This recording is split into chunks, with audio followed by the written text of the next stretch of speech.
Good afternoon, everyone. Thank you for joining us. I'm Lynn Krasker-Schultz, and I am the Director of Programming at the Vilna Shul. And I want to thank Margie Sokol from Jewish Family and Children's Services and Midge Merlin from the JCCs of Greater Boston for partnering with us on this incredible program. We have over 100 people registered, which just shows the interest in how many people are really into getting more information on their family history and ancestry. Built in 1919 by immigrants from Vilnius, the Vilna is the only Jewish historic landmark still remaining in downtown Boston today. Our recent $4 million renovation honors the historic nature of the building while propelling the Vilna into the 21st century, allowing us to serve our community in exciting, expanded ways. The Vilna focuses on bringing people together to build community and experience Jewish culture through various modalities: art, film, history, literature, cooking, genealogy, and programs like the one you're about to experience today. The silver lining of this pandemic is that we are able to provide virtual programs and partner with organizations like the JCC and Jewish Family and Children's Services of Greater Boston that we otherwise would not have partnered with previously for programs just like this. And now, without further ado, I am proud and honored to welcome Marilyn Okonow, the president of the Vilna Board of Directors and our resident genealogist, to know all things about Vilna history, Vilna founders, and finding your own history. We'll paste Marilyn's full bio in the chat, but without further ado, Marilyn, it's over to you.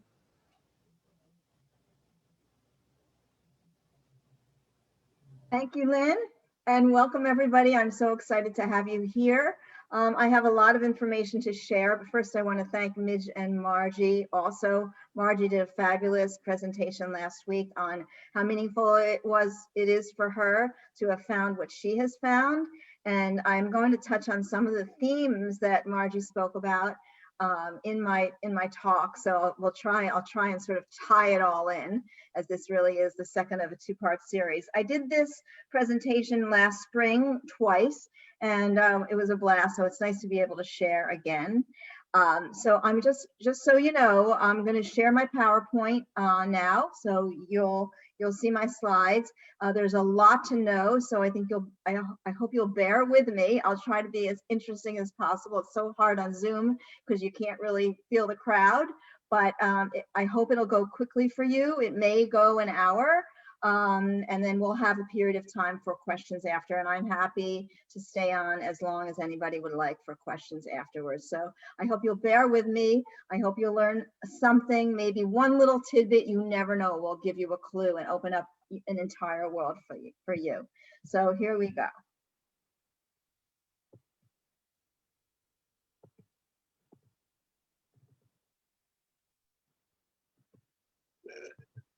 Okay. Everybody can see that? You're good to go. Okay, great. All right, so I began my journey about 11 years ago. And so I coined this lecture. We couldn't put my entire subject line in because it didn't fit. How to find your great-grandparents without leaving your kitchen computer. Oh, I should have showed you before I went into the PowerPoint. I am in my kitchen, and I can show you afterwards if you want to see my actual kitchen computer. Okay, so here you are. You have a little bit of interest. Maybe you've done some research, but maybe you haven't. The first thing that I really tell people is, you know, you have so many ancestors, you have so many living relatives, maybe some you know, some you don't know, but you really do have to figure out what your goals are. What do you want? Do you want to see how far back you can go in your family tree? Or do you want to find every single living long lost cousin? It's entirely up to you. For me, I knew very, very little about my family. I asked my parents, and they really did not know really even the names of their grandparents. Hard to believe, but it's true. And so I really wanted to go as far back as I could. But you just really have to think about maybe focusing on one branch. Like for Margie, it was Manya. Who is Manya? You know, that was a sort of a missing piece in her tree. So figure out where you're going to start and then go for it. You can't do all your branches all at once. This is my chart before I started. My parents and my grandparents, and I only knew, sadly, my grandma Jenny Handman and then the Lipschitz turned into Lipton, but she was the only grandparent that I knew. My other grandma, Mary Deinsfriend, died when my mother was pregnant with me, so I'm named for her. So this is where I started, and fast forward probably 5 or 6 years and 2 trips to Poland and all that. This is my tree now.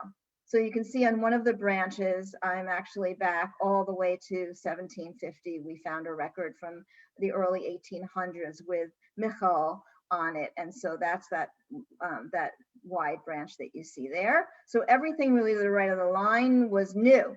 I found that through genealogy research, a lot of which was found from my kitchen computer. Okay, it's not exactly, it's a bit of an exaggeration.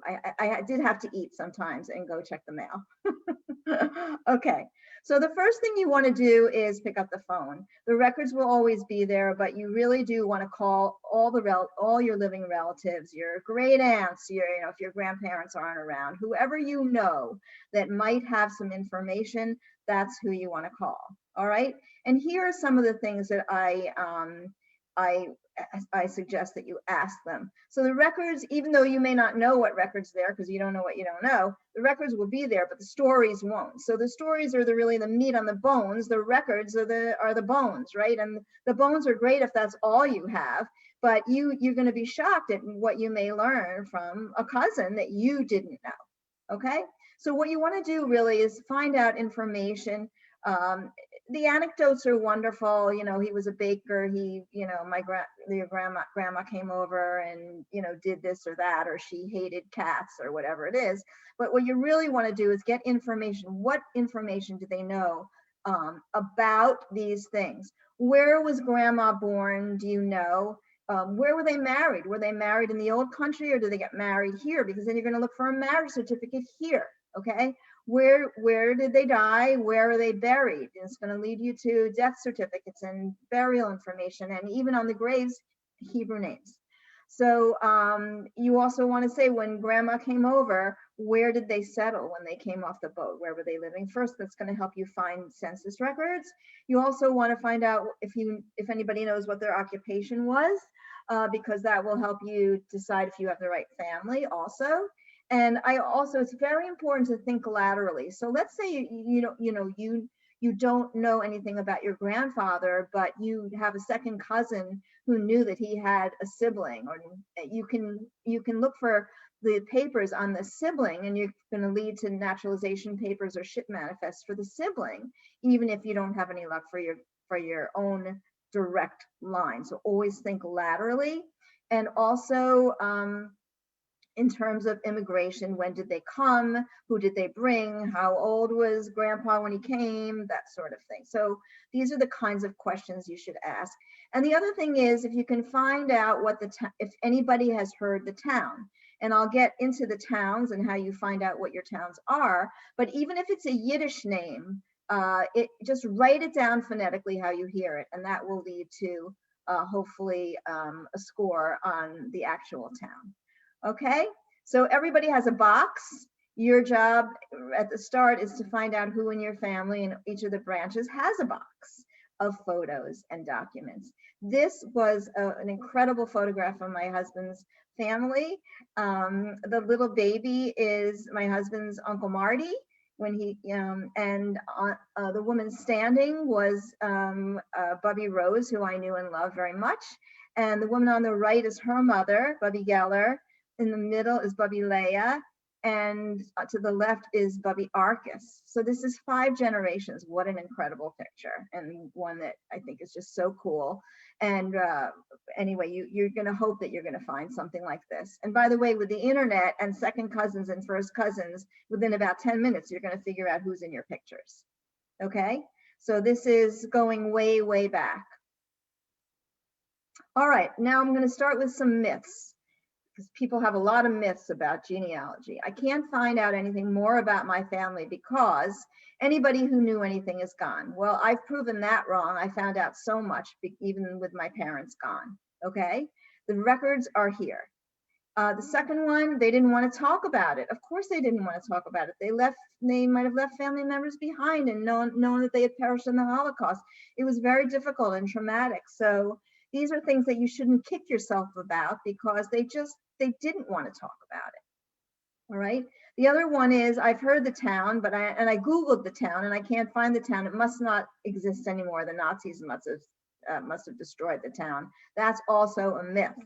The towns exist, but the names have changed over the generations, and before World War I and between the wars and after World War II, the borders were so different. So there's a joke that you could be standing in one town, and depending on from one day to the next, you could be in Russia or Poland.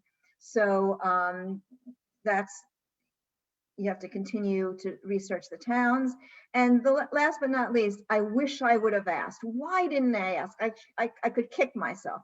Don't beat yourself up about it, but find out, during COVID, people are still going to be in for a little bit. Maybe they haven't been vaccinated yet.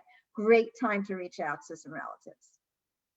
All right, I'm going to start with my mother's father's family. And I don't know if there's anybody here that reads Russian, but it says Przedmiecki, okay? And it is a word, a Russian word, and actually also in Polish, that means outskirts. So you're gonna hear a lot about my family, but I hope I'm not gonna bore you. I'm gonna show you documents that I found in the course of my research. So in this particular case, the Przedmieckis, I did know from my mother that some of them became Pred and some of them became Metzky. The Preds settled out west in Omaha, Nebraska to start, and the Metzkys, my mother was a Metzky, settled in Newark, New Jersey. So the first thing we're going to do is talk about what's available on Ancestry.com. I'm going to show you some documents and see what they look like. Ancestry is a subscription service. Hopefully things will open up soon. You'll be able to go to your public library or university library. Often they have subscriptions there, or else you can buy a monthly subscription or yearly. I'm on Ancestry all the time when I'm not doing my Vilna work. Okay, and I also suggest to people that you don't build your tree on your computer on Ancestry.com. It's very easy to attach the records on Ancestry that you find, but I have heard anecdotal evidence about Ancestry losing trees. And the other thing is, if you're just starting and you're not sure you're correct, once you put it online, especially if it's a public tree, your things are going to get copied to other trees. And I had a huge Przedmiecki a tree and posted it prematurely, and I was wrong about how the two branches connected and who the common ancestor was. And now there's about 20 trees out there with not exactly accurate information. So I suggest you save what you find, go to your downloads folder and start a series of folders on your computer. This is an example of what you can find in Ancestry. This is from the database World War II Draft Cards Young Men. This is my father's World War II draft registration card. Saul Lipton, he lived on Lehigh Avenue, and then 216 Goldsmith. That's where I was born and lived there for 2 years. So, wonderful. And it says his employer, he worked for the IRS at the time. So wealth of knowledge here. Birthday, of course I knew, my dad's. This is a basic search form on Ancestry. And one tip is when you go to search and you go search all records, if you know you're looking in Massachusetts, there's a map and you can go scroll down to the map and click on Massachusetts. So at least you're starting in the right place and you don't have to wade through documents from other states. Census records, wealth of information, and there's different information that they put on the censuses in different years. Federal censuses come out every 10 years, and they are only released 72 years after that census. So when I started, shortly after I started my quest, in 2012, the 1940 census had just come out, and I could tell you genealogists were up all night. It wasn't searchable by name right away. It was searchable by location and enumeration districts. But a couple of months later, you could search by name. And why is that important? Because you might know of somebody that you know where they are, and you found them in the 1930 census, and they might be married, but they might not have children. But in the next 10 years, they might have had children. And if you're looking for somebody to trace this tree to modern day, you'll be able to know what children you're looking for, and then hopefully their children. So state censuses are, depending on the state, they can be every 10 years. New York State, it's every 10 years on the off year, so 1905, 1915. So those are also great. And the exciting thing, I can't believe I've been doing this that long, to say that next year in April 2022, the 1950 census will be released. So that'll be super exciting. And here is a photograph by Norman Rockwell, painting by Norman Rockwell. The point of this is the information that you find in the census, other than exactly where they were living and the house number and the address, is not considered a primary source. It's considered a secondary source. So if you find your great-grandfather's birth date in the 1900 census, that information is only as good as the person that answered the door gave the census taker, right? So it's a great guideline, but I don't take it as gospel, because unless you have the birth certificate, right, it's not a primary source. So here's an example of 1900 federal census in Newark, New Jersey, where I was born. I'll give you a close-up, but you can see the arrow on Grove Street is my great-grandfather and my great-grandmother and their children. So second line, Max Predmesky. We'll get into the spellings, but you can see that in 1900, it says, if you scroll to the right, you see January 1853 as his birth.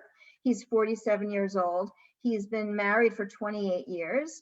And if you go all the way to the right, he immigrated in 1888. He's been here for 10 years. And you see the AL to the right of the date. That means alien. So in these census records, you should know that there's three things you might see in the immigration status column. AL means alien, did not apply for citizenship, is not a citizen. Okay, the other option is an NA, which means they were naturalized, and it'll say the year they were naturalized. And the other one is PA, for papers. They filed their first papers. There were 3 steps to naturalization. So that's a really good key when you're looking for naturalization papers, whether or not to even look, and to get an idea of when they became citizens. Now, for Cecilia, my great-grandmother, who I knew nothing about, you'll notice to the right of her birth date, she had 14 births and 8 survived. So what an amazing statistic that is. And you'll see right under Cecilia, Morris Predmetsky, he was my grandfather, and I never knew him. Okay, so he's 20 years old in 1900. All right. Now, I also want to explain to you that on these databases, whenever people have transcribed documents, there's often mistranscriptions. So for my husband's grandfather, Herman Okonow, when I did a search, nothing came out, nothing came up on my search. But here's a little tip. I did a search without the last name. So I searched for Herman, Celia, Evelyn, Phyllis, and Richard. Richard was my father-in-law. How many families could there be with those exact 5 names on it? And sure enough, I found them in the census, and look how it was transcribed. So you just have to think outside the box when you're looking for these records. Next things available on Ancestry are city directories. So this is a wealth of information. You can actually follow them and see where they moved. Here is my grandfather's sister, Lily. And also you can see it says that she was a widow of Max. So I know that now by 1903, Max had died. And then H is where they were living on Prince Street. And also another relative, Pradmetsky, under that. And then if you look at the bottom of the page, there's another one with a completely different spelling. Vital records on Ancestry, birth records, marriage records, and death records. I'm going to show you examples of some of these. So here is an example of a birth record from 1906 in Boston. Massachusetts is a fairly easy state to find records online, but for me, New Jersey is a little more challenging. They don't have a lot of records online, but this is a wonderful one, and this will tell you the name of the parents, including the mother's maiden name. Marriage records in Boston at this time are over 2 pages. So you can see it's their first marriage. It tells them where they were living, the occupation, and then across on the second page, you'll find out the name of the father and the mother and the maiden name and who married them. And JP, Justice of the Peace, RA, Rabbi, CL, I guess clergy, etc. Here's a death certificate from the state of Delaware for Herman Okonow, my husband's grandfather. Now, I want to point a couple of things out to you on this death certificate. You'll see where it says Julius Okonow and Deborah, no record of maiden name. So those are his parents. So whoever was the informant when Herman died, that's what he said Herman's parents' names were. Now, I knew that they didn't come over here. So just so you know, they referred to the relatives, their loved ones that they left behind with American names. So Julius was not living in Lithuania as Julius Okonow. You could be sure of that, but they referred to him that way. Also take note here, it says Deborah was Herman's mother. And then of course it says the name of his wife and the name of the informant, and the informant was my father-in-law, okay?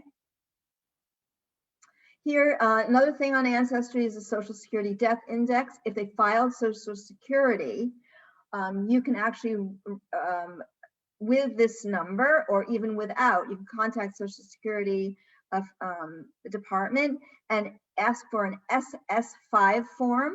It's one of the more expensive records that you can order, and it's a whopping $27. So I highly recommend you trying to find your SS5 forms and do them as soon as possible, because Social Security is threatening to take away access to those records for privacy. They claim people are stealing other people's identities, and genealogists will tell you that that's just really not happening. But in any case, so I found this on Ancestry. You can see my grandma Jenny's Social Security record, her birth date, where she was living when she died. And here's the SS5 form that I wrote away for. And this is my father's handwriting. My grandma spoke Yiddish and wrote Yiddish. She spoke English with a heavy accent, but she did not write in English. So I loved getting this. It's my father's handwriting, very, very special. And interestingly, he knew when he filled this out for my grandma in 1950, he knew her parents' names. When I asked him in the 1990s, he had forgotten, but 40 years earlier, he knew that her mother's name was Fanny. Again, not sure it was Fanny, but maybe an F. And Solomon, who he was most likely named for. So try and get these, they're wonderful. And then also on Ancestry, there are family trees. And just a word of caution, if you see a public tree with your family in it, or you come across something that looks interesting and it's a private tree, you can contact the person who manages the tree. But people make mistakes in trees and they copy, again, errors from other trees. So it's fine, it's a great guideline. It can open up a whole lot of areas of research for you, but don't take anything as gospel unless it's been sourced, okay? All right, so other than Ancestry, where else can we look? You might be lucky and have a ketubah for your parents. So my parents, I found the ketubah, and what's interesting about this, I had this translated, I'm not even nearly fluent in Hebrew, was that my grandfather, my mother's father, is listed as Michal in one place and Mordechai in another. And I knew that he was Morris, and I was very confused. Well, which was it? Was it Mordechai or was it Michal? They had three different names. They had what's called a kinui, or an everyday name. They had a Yiddish name, they had a Hebrew name. And the Hebrew name they would be used if they were called to the Torah, for example. And then the Yiddish name was their everyday name. And then of course their secular name. So just keep that in mind. I'll tell you more about how to get information on names. And this brings me to Jewish Gen, which is the main Jewish genealogy website. So it's free.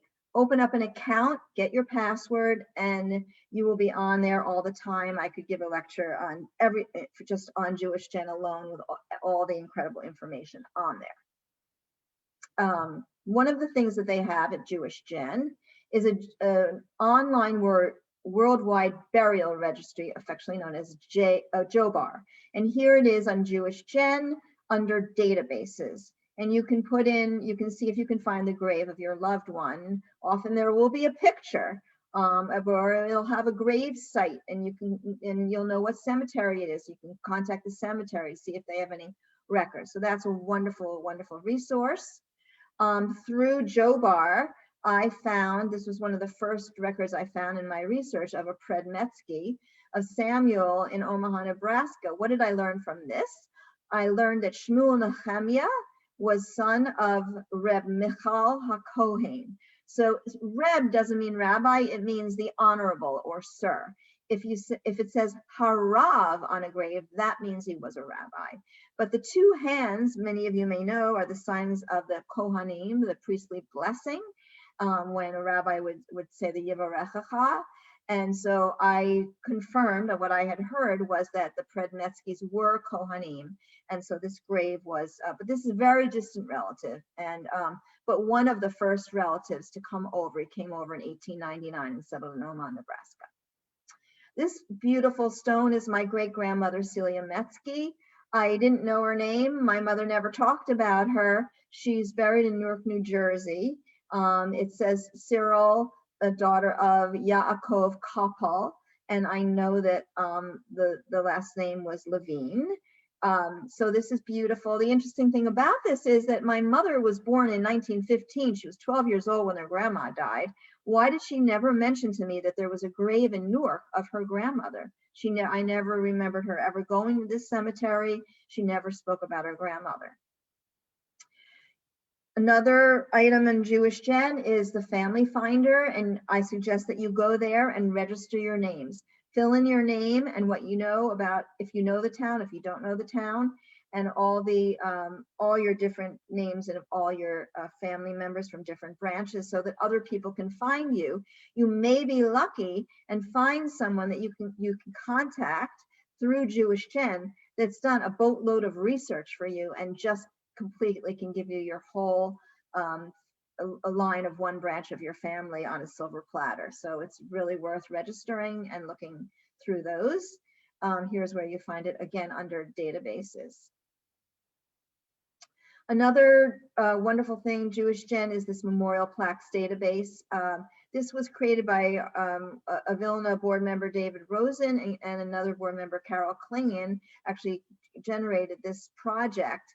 And so you may find a plaque in a synagogue somewhere, a Yortzeit plaque, which might be helpful to give you a Hebrew name of somebody you're looking for.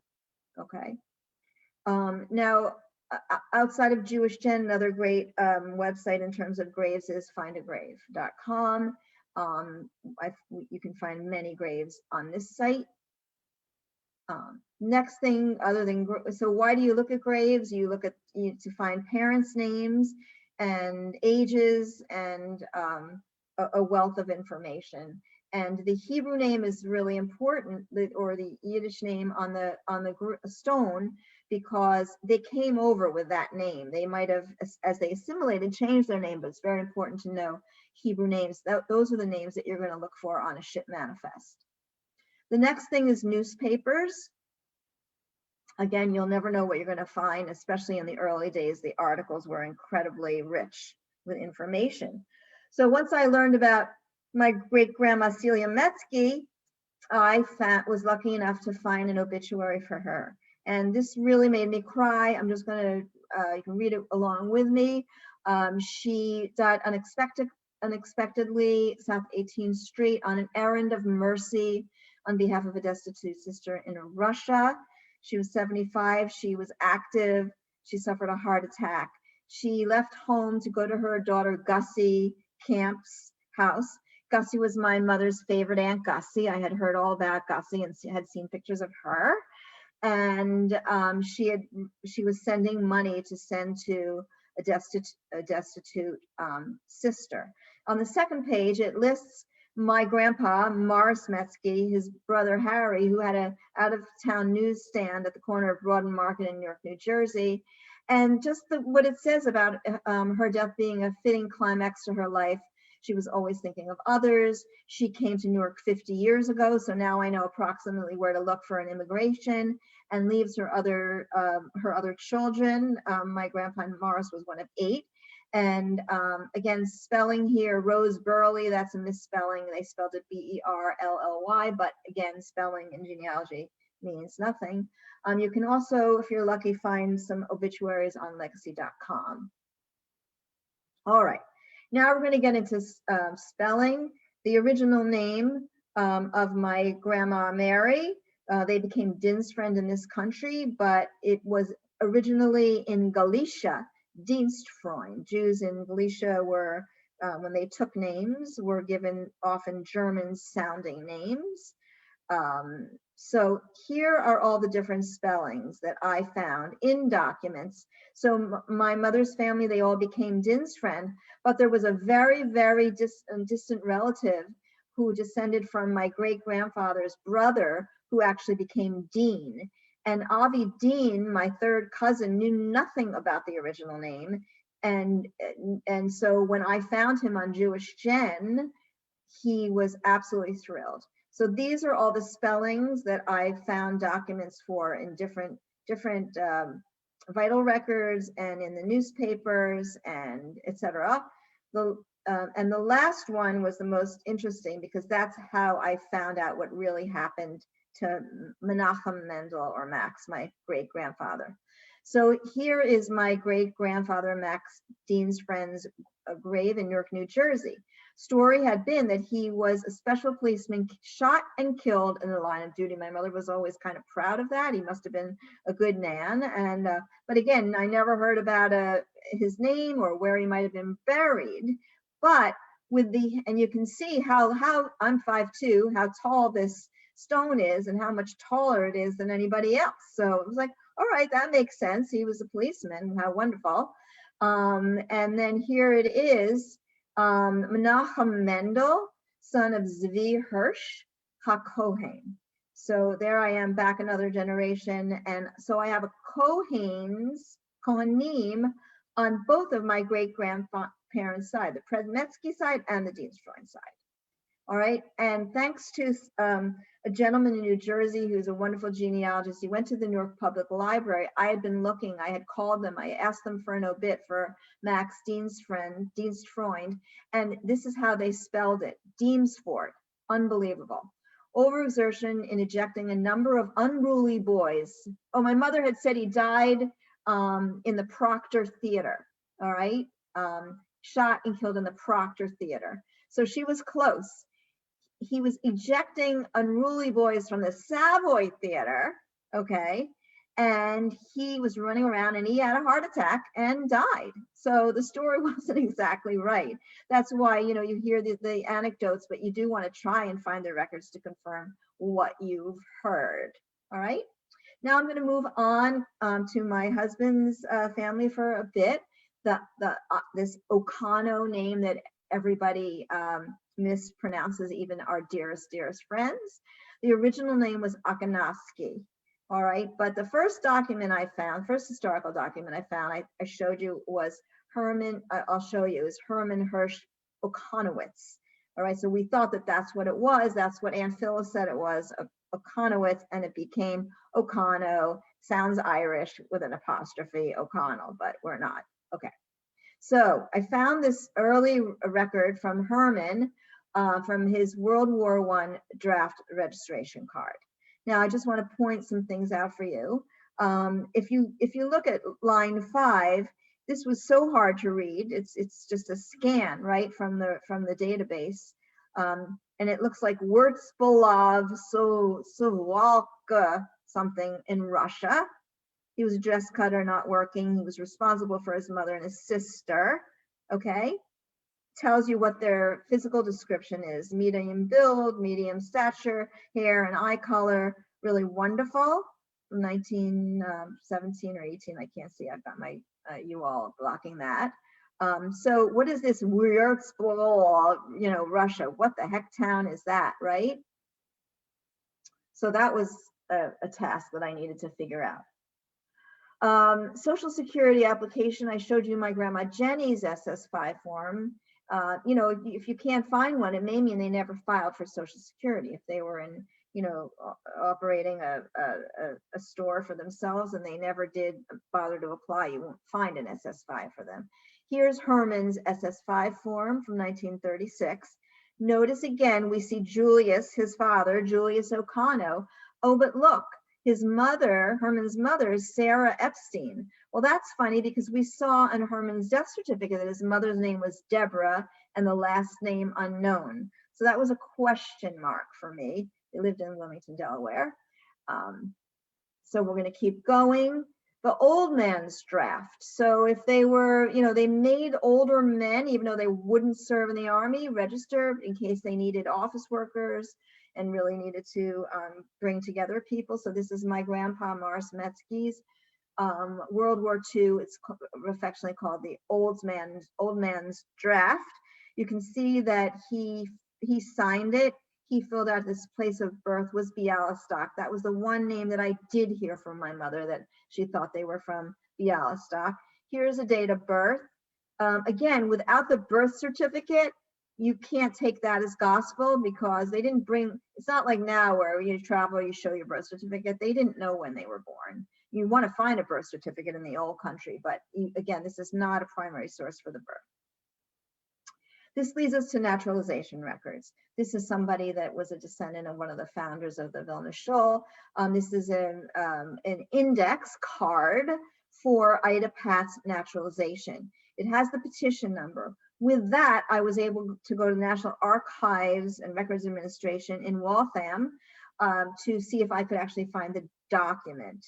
Some are online and some petitions are online. Some declarations of intent, which come before the petition, are also online. So you never know what you're going to find. You can tell she was just copying her name. She couldn't really write her name. This is a certificate of arrival for someone else. You don't often see these certificates of arrival, but what's so wonderful about these, it tells you what the name of the ship is, which can lead you to the actual ship manifest. The first step in naturalization was filing a declaration of intent. This is Ida Pat's declaration of intent.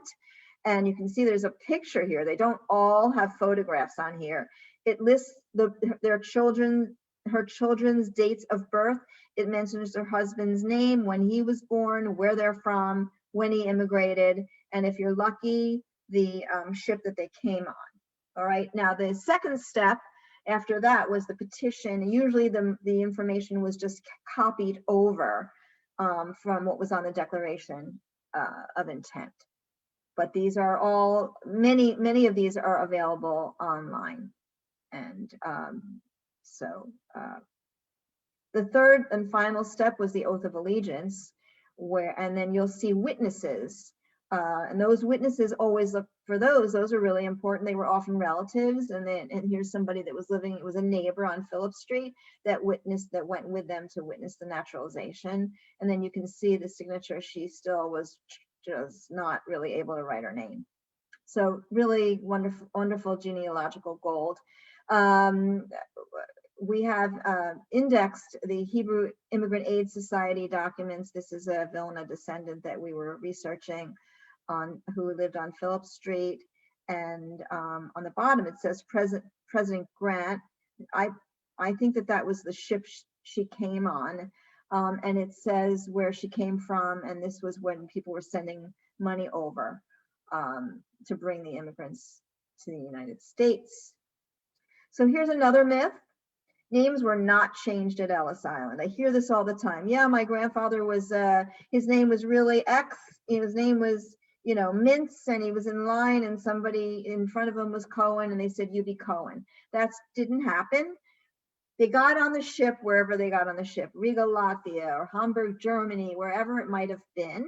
And they were, Menachem Mendel Predmetsky, okay? And the spelling even then didn't even matter so much if they were Russian, because they were just trying to write it out how the people, when they got on the boat, spelled it. And then when they got to whatever port in the United States, whether it might be Boston or New York or Galveston, Texas, those names were just copied over onto the ship manifest that you may find here. So the names were changed, mostly not officially, as they assimilated, and not at Ellis Island. That's just not what happened. Another incredible website for everybody is stevemorse.org. Steve has a wonderful way of providing search engine for you, and this is a free website. He does send you often to a subscription site, but he does have a lot of wonderful databases, including ship lists. So if you know the ship, you can, and you know approximately when they came in, you can possibly actually find the ship manifest. And I've actually done this, scrolled through pages and pages and pages of ship manifests if it wasn't indexed and I couldn't find it that way. So Steve Morse is one of your go-to places. After 1892, and the manifest had a column for their final destination, which is helpful because if you knew they were going to Boston, and you would help to know if you have the right family. After 1907, it also had a column for the name of the relative or friend in the country from whence the alien came. So if they left their mother or their brother or whomever, you would know, even if it was a woman leaving somebody behind, you would know what her maiden name was now. If, say, she came over and she was married, but she left behind her family, that would open up a whole nother thing for you. So this is Herman Okonow's ship manifest.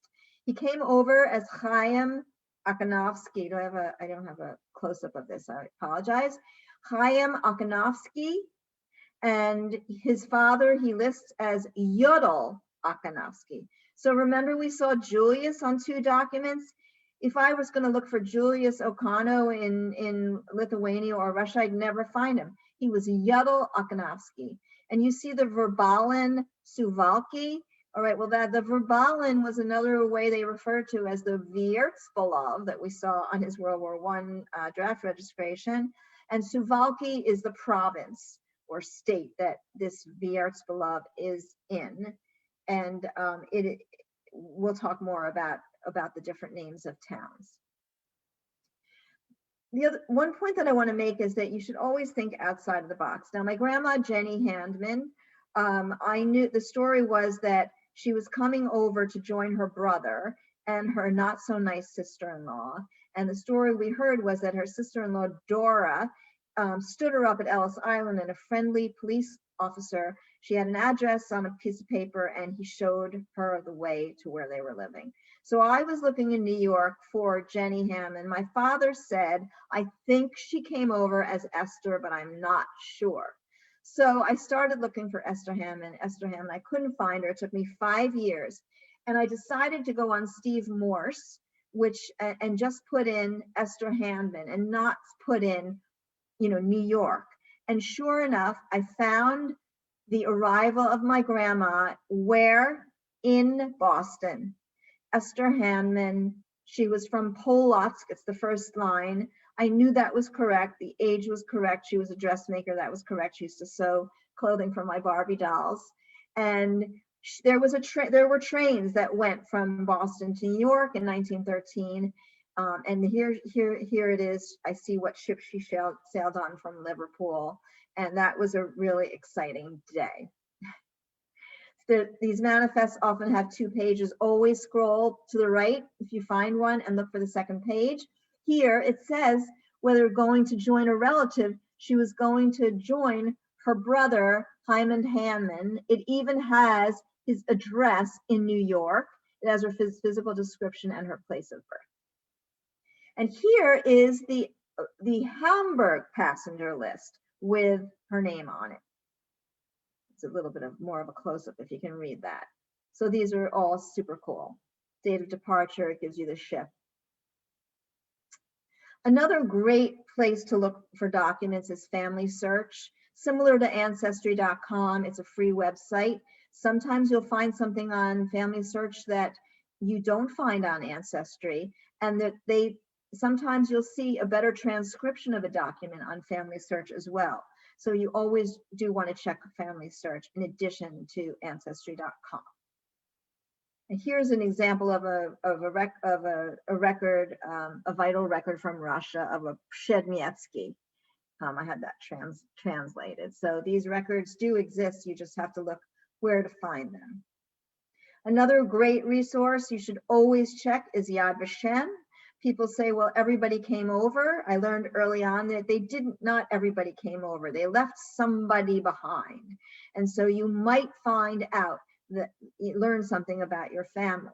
Now, I did a search for Okonowsky once I knew what it was, and I found a page of testimony at Yad Vashem for Sarah Dobrush. Okay, so this is the wife of Julius, aka Yudel, and this was her death. She died, if you can see it, her husband was Yudel Eli Okonowsky, and he was deceased. And she was born, residence before the war was in Verbalis, which is at Viertspalav. It's now Verbalis, Lithuania. And how did she die? The Hitler Blitzkrieg diction. So she died during the Holocaust. My husband had no idea that he had any relatives that died in the Holocaust. And this is his great grandmother. So this has brought great meaning to Holocaust Remembrance Day for our family. And this also confirmed that Julius was Yudel, and that Julius died before the Holocaust. And I ultimately found out that he died I got his death record, he died of tuberculosis 2 years prior. So I just want to say one thing about this. It has her father's name, Moshe Epstein. So we had seen Sarah Epstein on a document for her, but I want to point out that they had two names. They had two names, and it wasn't like our first name and middle name. These two names were interchangeable. So you may find a document like I did for Herman's wife, Julius's wife, that, you know, one document said she was Deborah, hence the Dobrush on this document. And then another document said she was Sarah Epstein. And so you have to check, if you know two names like Menachem Mendel, check for both of those names. And turns out that one of my husband's first cousins had this photograph of her. And we know when she died, we know approximately how old she was. I've had an expert look at this photograph. We think this was a wedding photograph in the old country. She obviously never came here. So now that you know enough about your towns, because you've researched them and you've asked around and you've gone on Jewish Gen to find out what the modern town is, now you're ready to go across the ocean. This was one of the ships that my ancestors came on. So what do? Here's a myth. I mentioned this before. The town doesn't exist anymore, but it does.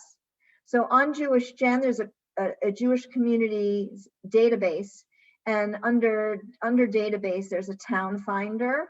And I put in that weird Viertspalav, okay? And you'll see on the bottom where I checked off search methods, sounds like, with the Deutsche Mokotov Soundex. You always want to check that. You don't want to do an exact search because look at the difference in spellings. And with that, I was able to find this page on Jewish Gen.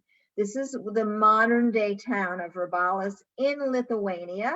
And you can see under the green section, before World War I, it was Viertspalav in the province of Suwałki. We've seen that before.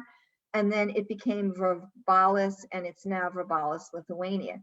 You can also look and see what all the nearby Jewish communities are, because you might find a document that has a different name other than Viertspalav or Verbalis or Verbalin. And you might see something 3 or 10 miles away and go, well, all right, well, maybe they part of the family lived very closely, or maybe they moved around a lot. So this is an incredible resource and another great thing about Jewish Gen. I want to show you why I say that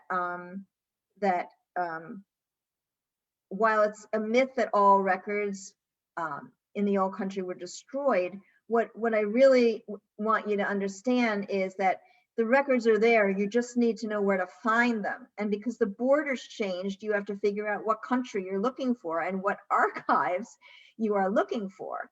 So this is a map of my three towns. The bottom left is Yaroslav, which was in part of Galicia, which was before it was Austria-Hungary, it was Galicia.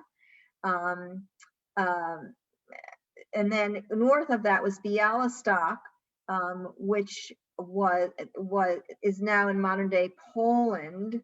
And top right is Polotsk, which is where my grandma Jenny came from. And they were all part of pretty much the Pale of Settlement, although Austria-Hungary was different. But Catherine the Great confined the Jews to a certain part of the western part of Russia. She didn't want them in Russia proper. And so she confined them to this area from the Baltic Sea down to the Black Sea. And this is where, our relatives came from. It's called the Pale. When you hear the expression beyond the Pale, that's where it comes from. So here you are, you've got Polotsk in Belarus, and you've got Białystok in Poland, and here, when I went to, within a year, I learned enough to go to Poland, and Białystok and Yaroslav, which was in Galicia, are now part of modern day Poland. So my grandpa, Morris Metsky, was considered a Litvak from Russia, and my grandma, Mary Deinsfriend, was considered a Galicianer, and they were very, very different. The Predmetskys were Litvaks, the Dienstfreunds were Galicianers, Białystok, Yaroslav, Russia, Austria-Hungary, and now both in modern day Poland, okay? And this really was a mixed marriage. They couldn't have been more different, and the stereotypes of the Litvaks versus the Galicianers are different. So I went to Poland. Really a year after I started. I knew enough to go to my towns, and I went. I started out on the bottom left in Krakow, and I went east to Przemyśl and Yaroslav, which was in Galicia. Then I went north all the way up to Białystok, and there were some other shtetls there, and then we ended up going back to Warsaw. But the point is, this is modern day Poland, but I'm not considered Polish. I'm considered Russian and Galicianer on my mother's side. All right, this brings me to JRI Poland, which you should know about. I'm going to give a shout out to my friend Mark Halpern, who I know is on this call. Mark is a volunteer and very involved with JRI Poland. It's Jewish Records Indexing. They have indexes, and also in the past 10 years since I've started, they actually do have scans, many of which you can access online without leaving your kitchen computer. Or if they don't have the scans, you can contact your town administrator, and they will help you find your records. You can make a donation to JRI Poland there. It's always very appreciated, and that helps defray the cost of indexing records. So if you have a town that you're particularly interested in, you can contact your town finder. You might want to make a donation, and they will be happy to help you find what you are looking for. And Mark recently helped me, thank you, Mark, find some records for a Predmetsky relative that I know died. I had heard from a second cousin had died in 1918 in Białystok during the Spanish flu epidemic. And of course, here we are in a pandemic 100 years later, and I was very curious to confirm that. I had found an index for it, and Mark was able to lay his hands on those documents, which were very meaningful to the great-grandson of that particular person. It was my great-granduncle that perished during the pandemic. Here's an example of what you might get as a result. Marjem Reisel was my grandma, Mary Deinsfriend. Okay, so she was, now I know when she was born, and her father was Mendel Dienstfreund. I knew that, right? Max. And her mother was Muttel, and Muttel's maiden name was Alter. You'll see the second record was a sibling of hers. Hirsch didn't live long. He died as a baby. And then there was another Herman Dienstfreund, son of Abraham Dienstfreund. Abraham's turns out to be the brother of my great-grandfather. So that Dean relative, D-E-A-N, that I found, who actually is living in Israel now, he descends from Abraham Dienstfreund. And so that was, and you can see the town, what records are available.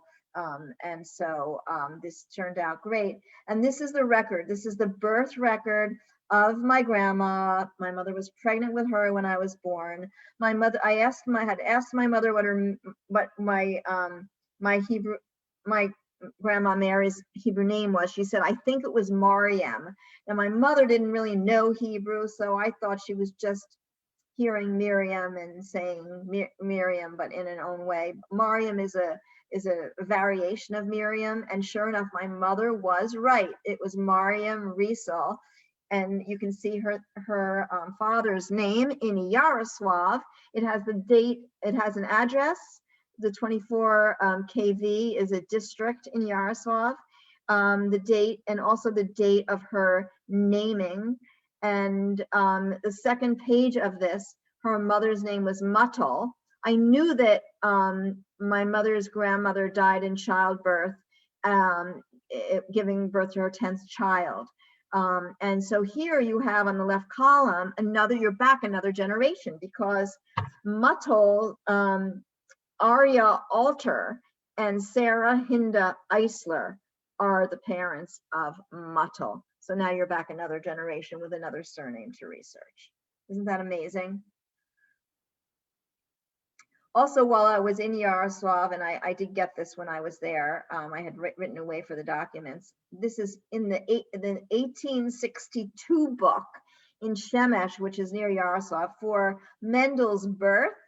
And his father's name was Hersh Dienstfreund, and his mother was Pearl Pavlev. So there you have two more surnames to research. That was, I have to say, incredible. 1862, I'm in that book. Next thing I want to say is that you should always, you're going to start this. I don't know if you never know what you're going to find. I didn't find any skeletons in my family, but I did find something really, really interesting. For a friend, he didn't know much about his grandfather because his grandfather divorced his grandmother when his father was a baby. And so I said, well, would you like me to see what I can find? And he said, yeah, sure. And so I found, he knew his name, his grandfather's name was Jamil Aziz. And I found, oh, here's my skeleton. I found this. Found Jamil living in upstate New York with his second family, 5 children, and a second wife named Gertrude, who Jamil was here illegally. He was about to be deported. His wife didn't want to go. He threatened to kill them if she wouldn't go back with him to Palestine at the time. And so he burned down the barn that his father-in-law was building for the family, and he was convicted and died in jail. And so my friend did not know any of this. And what do you do? Honestly, I didn't know what, so I called him up. I said, I don't know if you're going to want to know this, or he goes, yeah, I don't really have that. I have no, emotional connection to him. What did you find? Well, this was kind of a shocker. All right. People ask me, I've mentioned earlier that I don't recommend building your tree online. So how do you keep track and save your documents? So GED is a file form. Like we have Word docs, we have DOCX, and PowerPoints or PPTX, and genealogy files are GED. And I use for PC Legacy Family Tree, the third one on the list.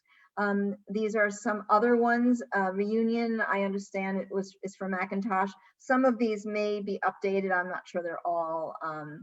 There may be some new ones now for this, but it's a wonderful way of keeping track. This is what a page looks like. You can just scroll through the generations, and it's helpful to organize all your stuff.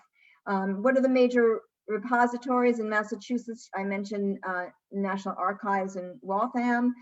In the Registry of Vital Records is just off of 93 North, very easy to access. And the Mass State Archives is out near the JFK Library. I've been there many times. Their stuff is on microfilm. if you're looking at New York records, believe it or not, there's a website named Italian Gen that has records for Jewish people too. So you can, for early records, I found marriage listings for my grandparents. It gives you the certificate number. Then you can right away to the Bureau of Vital Records in Lower Manhattan and get the marriage certificate. So check out Italian Gen. I also recommend joining Facebook groups. Tracing the Tribe is a wonderful one. If you have a document that needs translation, or a grave that needs translation, or you have a question about research in Romania, there are people on Tracing the Tribe all the time, and they will help you. It is just absolutely incredible. Within hours after Mark sent me that death certificate for my Yodel Predmetsky from the Spanish flu, Mark had given me a rough translation, and I posted that Tracing the Tribe, and I got even another, I think there was one other word or some other information in addition to that. So use Facebook.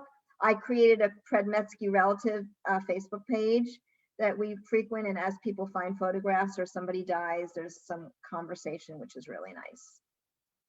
People ask me a lot about DNA, and everybody's talking about DNA, and I just want to say, there's a lot to know about it, and I wouldn't just go wantonly testing, because you can sink money unnecessarily. It depends on what you're looking for, but DNA in general, unless you're looking for a birth parent or a grandparent, in general, DNA results are a tool, and you may learn like the migration pattern from 10,000 years ago from your Y DNA if you're a male, but it's not necessarily going to give you the name of your long lost third cousin once removed. It gives you a range of how much genetic material you share with somebody. It's really up to you. So it's really a tool in addition to the paper trail. So if you contact somebody, I think you're my third to fifth cousin, how we're related. If you don't have a paper trail, or they don't have a paper trail, you're never going to know who the common ancestor is. And as Jews, sadly, we can only go back so far with last names. Jews only really were required to take last names so they could be taxed in the early 1800s. So I just want to manage your expectations. There's a lot to know about doing genealogy research, and if you're very strategic, you can find some things out, but you just have to really know what you're looking for. So a friend of mine actually really did say this, we want everybody in our family to do the DNA tests. And she said, and we even tested our dog. And so here, I just thought this was hilarious. You don't want to, if you're looking on your mother's side, you want to test your siblings because you share mitochondrial DNA. But if you're looking on your father's side, the Y DNA, we're hearing a lot about mutations for the COVID mutations, but genetic mutations occur over thousands of years. So Y DNA for the male, the part that makes you a man, doesn't really mutate very much at all. So a grandfather to a father to a son passes on the same Y DNA from generation to generation. So that's actually helpful. So just I'm coming to the end. I'm afraid to look at what time it is. I'm a little over an hour. Okay. Why do family research? I mean, Margie talked about this. I mean, for her, it was about the names. I wanted to know more about Manya, and it was so meaningful. For me, it really was. I did find out more about my name, my Hebrew name. And when I'm called to the Torah now, occasionally, I know what my Hebrew name is, and I take great pride in that. So here, I'm just going to give you an example. Here I am. Now I know that I'm Marjem. Here's my mother, Mildred. And here are the other two cousins of hers who were named for the same grandmother, right? So we know that that was Matal. My grandma Mary was Marjem. Ida had a Mildred, and Sam had a Mildred. And here's my grandmother Matal. So and naming patterns are really helpful in genealogy, so that you may not know definitely what the relationship is, but I love showing people relationships in their trees. Like, so this must be who you were named after. Or a friend of mine said that when his son was born, his father, who was long gone, said they were looking for a second name, and they said you should name him Zorach. And so Zorach. And so my friend named his son, middle name Hebrew, Zorach. Well, I found the document that showed that the grandfather's father's name was Zorach. And my friend said, I never knew why he said that. It was his father's name. He wanted the name to continue. Wonderful photograph of my father's family. That's my dad, the little toddler on the left, in Isaac's, my grandpa's lap, and my grandma Jenny, top left, who I knew. The woman with the bow, Sidel, the girl with the bow, was my cousin Sidel. I remember her very well from Passover Seder's at my Aunt Ruthie's. And this beautiful picture, the Liptons and the Handmans, it was a sister and a brother marrying a brother and a sister. So Dora Lipschitz Handman was the not so nice daughter, sister-in-law that told my grandma Jenny, you're in America now, you can't be Esther, you be Jenny. And the two women slept together in the tenement in New York, and the two men slept together. And finally, you know, Isaac said, enough of this already. I want to be with my wife. You're going to have to live elsewhere. So anyway, that was the story. Want to put in a plug for the Jewish Genealogy Society of Greater Boston. Please go on there. There are wonderful resource lists there. They do a winter course every year. It's an award-winning course on how to start. That's how I learned, and it changed my life. So it could change your life too, or your local. And we have a lot of people from all over California and Canada. Join your local genealogy societies.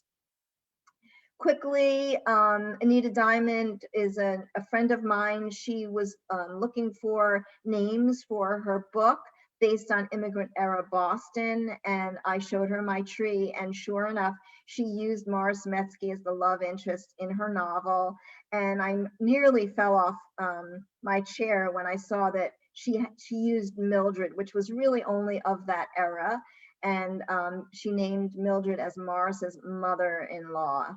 And it was, talk about names, Margie. This was, my mother would have loved this, that her name, Mildred Metzke, is in Anita Diamond's book.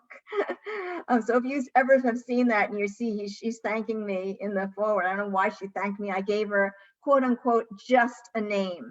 But Margie, you'll know it's not just a name, it's an important name. You know, we at the Vilna, when I joined the board, I asked fellow board member David Rosen, we've got 400 names in Hebrew on the walls of the Vilna, and I asked David, had anybody tried to research the descendants, because I know if I were from Boston, I would want to know that my great-grandparents' names were in this historic building, the only Jewish landmark building left in Boston, where once there were 50 synagogues. And so we went on a real tear over the course of several years, and we found 500 living people out of 400 names.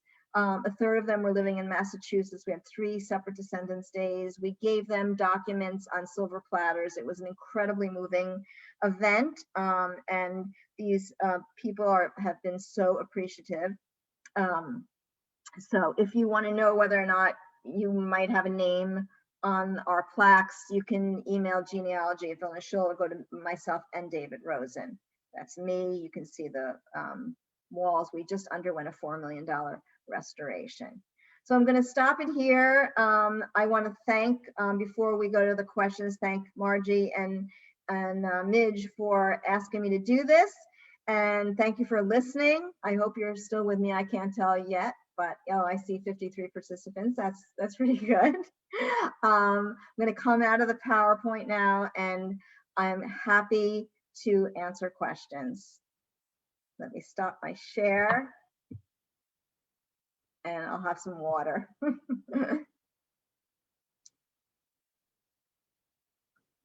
Any questions? Oh, I see 30 in the chat. Wow. Yeah, many of the questions you already answered. The most recent one was tracing the tribe. Mm-hmm. TRACING. And I agree about how awesome it is on Facebook. I love that, Marilyn. Did I have a typo in there? No, I just heard it. It's hard to hear sometimes. Yeah. So it's tracing the tribe. the recording will be available on YouTube, and I'm assuming that the PowerPoint will be sent out to all the participants. That was also asked. I've never actually shared my entire PowerPoint. I mean, there's a lot of Okay. family information Okay. in there, but I'm happy to share a particular slide or let me think about that. I haven't really done that, but we can Okay. talk. Email me if you want my PowerPoint. We'll talk. Okay. All right, good to know. And then someone asked how you can save your tree on Ancestry. Can Ancestry trees be transferred to legacy family tree? Yes. So I've never done this because I've never put my family tree up on Ancestry, but you can download a GEDCOM file. That's the format that you want to download it. You get the GEDCOM file onto your computer, and then whatever program you use, you upload the GEDCOM file that's on your computer into your genealogy program, and that's how you get it on your screen, and you can, read it and use it.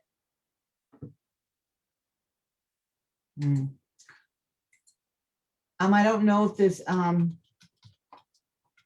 is there a source for contacting professional genealogists who can help?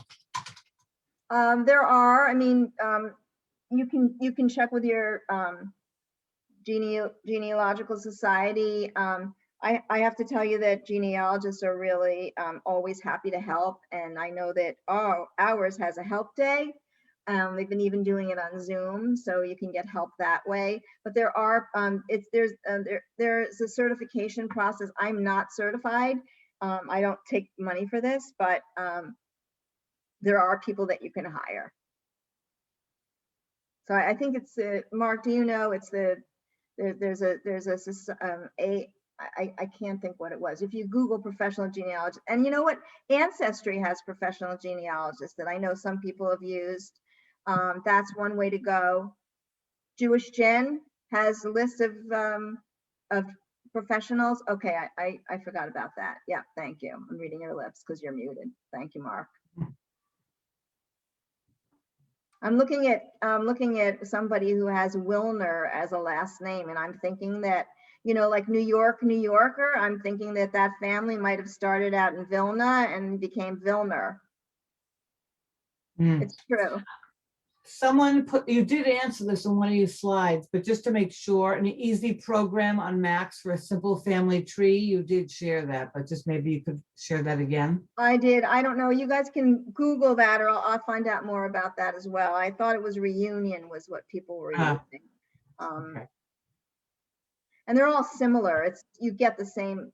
Sometimes they have, the thing about these programs is once you input all the information and you want to source it, right? So if you put in a birth date for somebody, you want to say, I found it on his World War II draft registration card, because you're not going to remember. And if you have slightly conflicting information, you're going to want to decide which one is the better date to use. And you can put in an alternate date, like an alternate birth or an alternate date, death date, right? So you want to source everything. That's the most tedious part, I think, is just you get a document and you want to input every little tidbit of information into your family file, into your program, so that when your cousin's son has a bar mitzvah and you want to give him all his ancestors, right? You can go and click on that kid and do, ancestor chart and print out a report for him, and it's quite the gift, right? So once that information is input into your program, you can spit it out in any format you want, and it's really worth it. Great. Margie, I love that we're doing this together. This was Margie's idea, and I'm loving this. I learned so much today, Marilyn. I just got like chills. You would share thing. I just learned so much today. Thank you. Well, thank you all for joining us this afternoon. We hope you learned something. If you need to watch the video instantly, it is available on the Vilna's Facebook page, so you can look up anything you missed there. Otherwise, we will send out the link tomorrow. If you wouldn't mind filling out the survey that we just pasted into the chat, that would be great. And we look forward to hearing what you had to say. Thank you so much for joining us, and have a good afternoon, everyone. Enjoy the nice weather if you're in Boston. Thank you for staying with me in this beautiful day. Have a good afternoon.